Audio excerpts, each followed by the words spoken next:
Hello, and welcome to this review of the Drop Dead Dukes historical romance book series by Anna Bradley. I'm Olivia, your favorite resource for book recommendations you can easily screenshot, and you're watching Random Olive Reads. First up is Give the Devil His Duke. After a huge scandal that killed her father and cast out her mother many years ago, Lady Francesca is back in London for the season, looking to convince her uncle to give her some money so that she and her mother can buy coal and food for the winter. She somehow catches the attention of Giles, the handsome duke who intends to marry her cousin, and also the son of the man who ruined her family.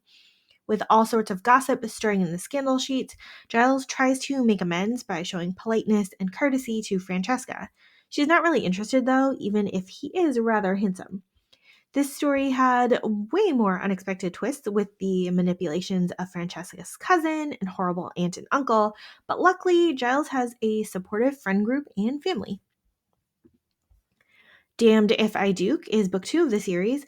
Poor Prudence has been in a tough spot since her father lost a great deal of money to a certain rakish duke in a card game, and she's putting up with her friend's matchmaking efforts while she's visiting.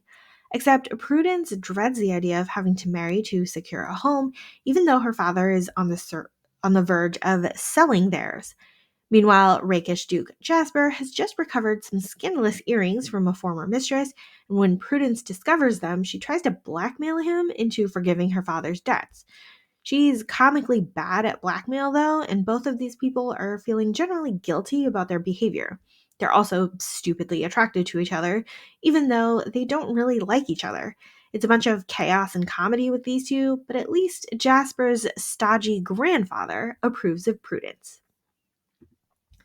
The Duke's A Christmas Bride is book 3 of the series. Grumpy Duke Max swears revenge against the man who swindled his childhood home from his father in a card game.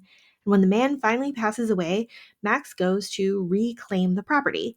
Except he finds that it is already occupied by the man's adopted daughter Rose, who is in a dire financial situation, but refuses to leave what is effectively her own childhood home.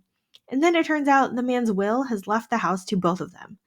Max gets the bright idea to manipulate Rose into marrying someone else so her husband can turn over her half of the house, but Max and Rose are growing closer to each other instead. She's definitely the sunshine to Max's grump and helps to thaw his icy feelings.